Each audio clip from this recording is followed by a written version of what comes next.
नमस्कार बच्चों, एक बार फिर से शुरू करते हैं इलेक्ट्रोकेमिस्ट्री। और मैंने बताया था कि हम नॉर्मलाइज्ड इक्वेशन पढ़ रहे थे, तो नॉर्मलाइज्ड इक्वेशन पे एक छोटा सा न्यूमेरिकल टाइप देख लेते हैं। एग्जैक्ट वैल्यू तो नहीं, ओनली कैलकुलेशन देखते हैं कैसे कैलकुलेशन करनी है। अब हमें इस सेल का ई नोट हमें पता होता है। ई नोट पता होता है, कितना होता है 1.1 वोल्टेज। ओके, ई नोट सेल हमें पता होता है और हमें ई सेल निकालना होता है।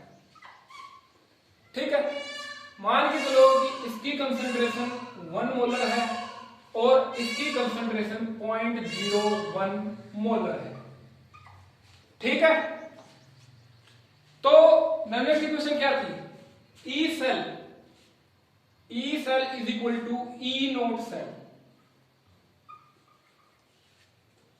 Minus 0.0591 upon n log Q। अब आप बोलोगे कि यहां पर कंसंट्रेशन है, कंसंट्रेशन क्या है, ये वैल्यू कैसे ले ली? इस वैल्यू का मतलब जो हम कैलकुलेट करते हैं ना, आर टी अपॉन एफ। अगर इस चीज को हम कैलकुलेट करते हैं, आर की वैल्यू हमें पता होती है 8.314 किलो जूल पर मोल होती है, टी हमें 298 केल्विन लेना है और एफ हमें 96500 कूलम लेना होता है। तो इसको सोल्व करते हैं हम, तो ये वैल्यू आती है। ठीक है, तो हम अब इसको सोल्व करते हैं।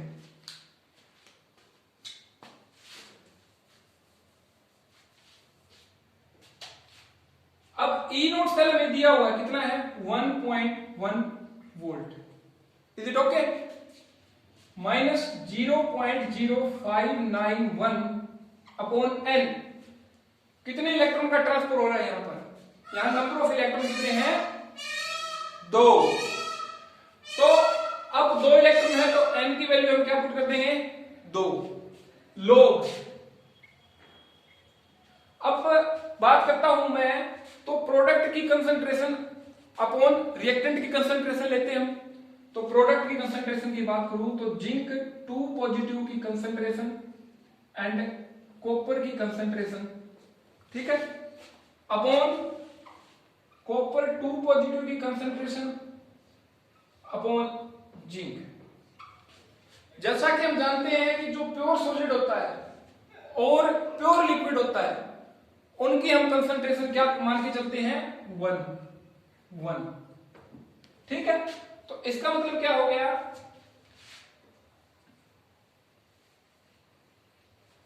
इसका मतलब क्या होगा? ये वैल्यू आ गई अपने पास। ठीक है, तब इसको सोल्व करते हैं। 1.1 माइनस 0.0591 अपॉन 2 लोग। अब इसकी बात करते हैं। कंसंट्रेशन ऑफ जिंक क्या दी हुई है? 0.1 मोलर, तो यहां पर 0.1 पुट कर दो। And now concentration of copper क्या दी हुई है हमें? 1 मोलर, तो यहां पर 1 पुट कर दो। तो अब लिखता हूं मैं 1.1 0.0591 upon 2 log 10 raised to power -1। क्यों? 0.1 को मैं 10 raised to power -1 लिख दूं तो 0.1 ही होता है ना। ठीक है, अब इसको सोल्व करेंगे, यहां पर सोल्व कर लेते हैं। 1.1 माइनस 0.0591 अपॉन 2। अब आपको पता है कि log की पावर होती है वो आगे आ जाती है, तो ये अगर ये माइनस की पावर आगे आएगी तो इसको प्लस कर देगी कि नहीं कर देगी? समझ रहे हो आप? log 10। और हमें पता है कि log 10 की वैल्यू क्या होती है? 1, तो ये 1 हो गया। ठीक है, तो 1.1 प्लस 0.0591 अपॉन 2, ये वैल्यू किसकी आ गई? हमारे ई सेल की। अब आप बोलोगे कि यहां पे ई सेल निकालने की जरूरत क्यों पड़ी? ई सेल हमने इसलिए निकाला क्योंकि हमें ई नोड सेल का पता होता है। भाई अब बोलोगे ई नोड सेल का क्यों पता होता है? क्योंकि हमने हाइड्रोजन इलेक्ट्रोड को स्टैंडर्ड मानकर हमने क्या किया, उसका ई सेल निकाल लिया, जो हमें क्या मिला 1.1 वोल्ट। कई बार बता चुका हूं आपको मैं, ठीक है। तो ये स्टैंडर्ड मानकर करते हैं हमें, तो इसके लिए क्या क्या कंडीशन होती है? कंसंट्रेशन 1 मोलर होनी चाहिए, प्रेशर 1 बार होना चाहिए और टेम्परेचर 298 केल्विन होना चाहिए।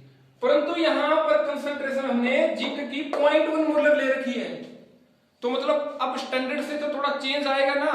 अगर हम स्टैंडर्ड लेते हैं तो 1.1 वोल्ट आता है, इसमें कोई शक नहीं है।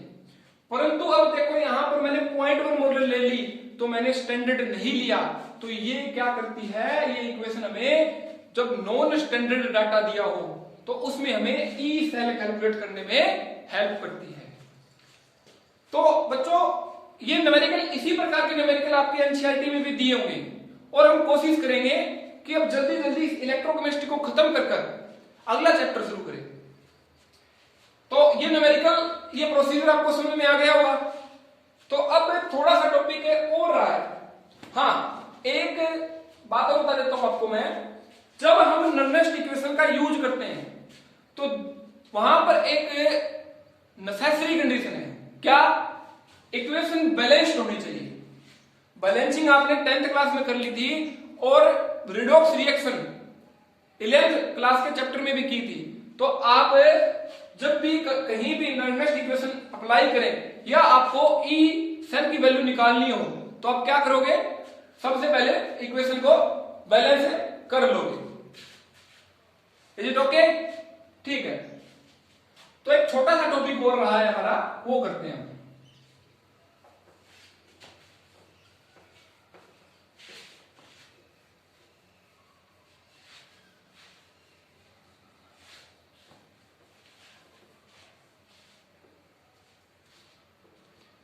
ठीक है जी। टॉपिक का नाम है कैलकुलेशन ऑफ के इक्विलिब्रियम। क्यों बार बार हम पढ़ रहे हैं कि के इक्विलिब्रियम लगा दिया हमने, कंसंट्रेशन, प्रोडक्ट की कंसंट्रेशन अपॉन रिएक्टेंट की कंसंट्रेशन। वेट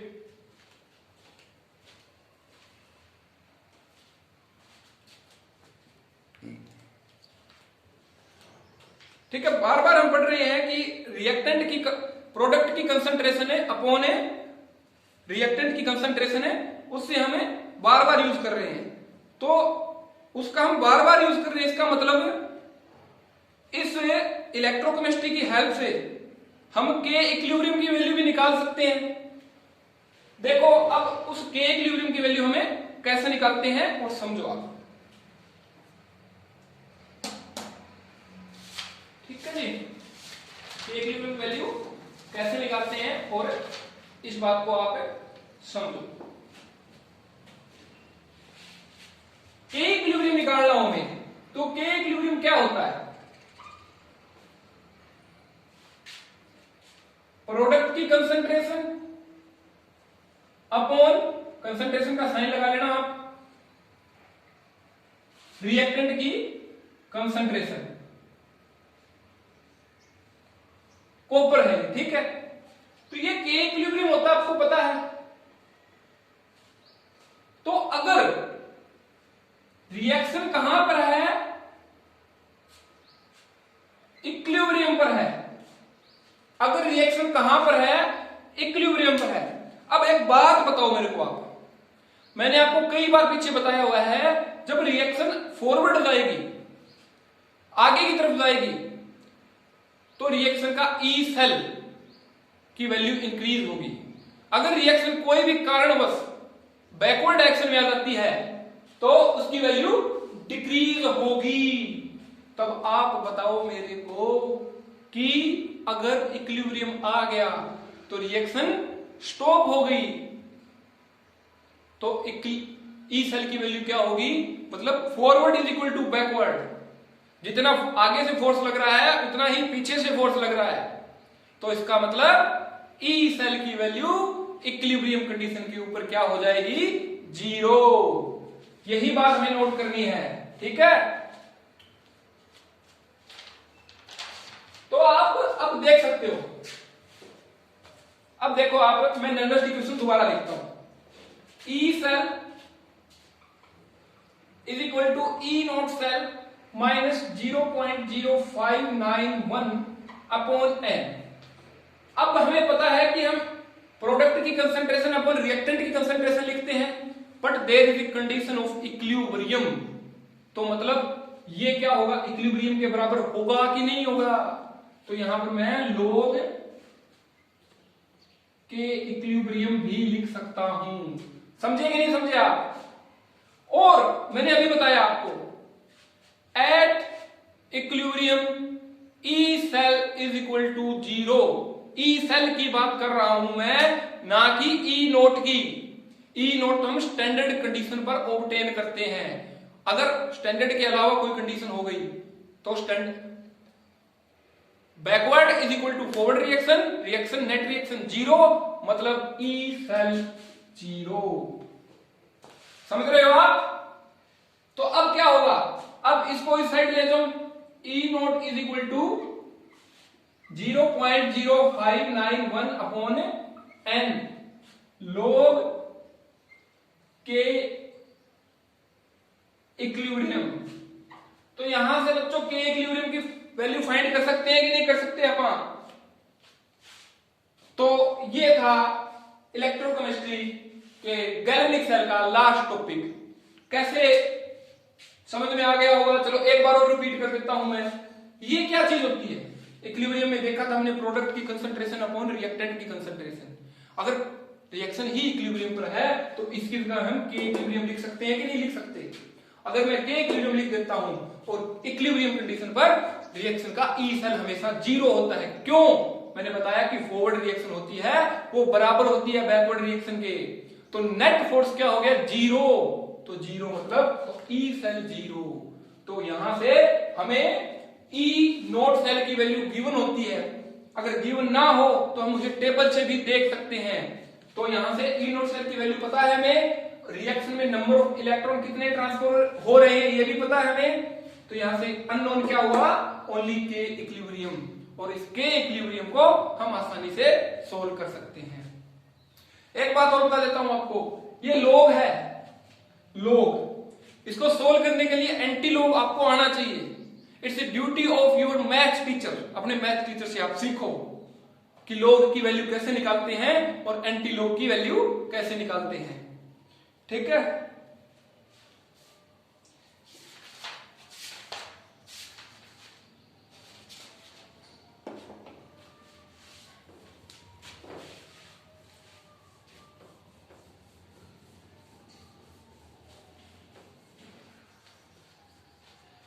तो यहां पर बच्चों इलेक्ट्रोकेमिस्ट्री का एक पार्ट आपका खत्म हो गया।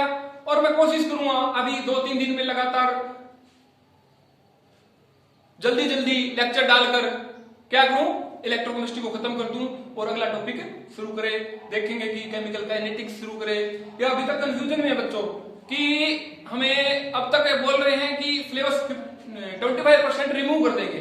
तो अगर हमें ये पता चल जाए तो हम जो अपने सिलेबस में वो टॉपिक कर लें। हाँ, ये टॉपिक इलेक्ट्रोकेमिस्ट्री है, इट्स ए इंपॉर्टेंट टॉपिक, इसे रिमूव नहीं किया जा सकता। हाँ, सॉलिड स्टेट सीबीएसई ने तो पहले ही रिमूव कर दिया। अब हरियाणा बोर्ड भी कोशिश करेगा कि जो 25% को कम करना है तो उसमें से हटा दे। और आपको अगर कोई प्रकार की प्रॉब्लम है, समझने में दिक्कत है, अगर मेरे में कोई प्रॉब्लम लग रही है तो आप मेरे को बताओ ताकि मैं उस प्रॉब्लम को सुधारूं और आपको अपना बेस्ट दे सकूं। धन्यवाद।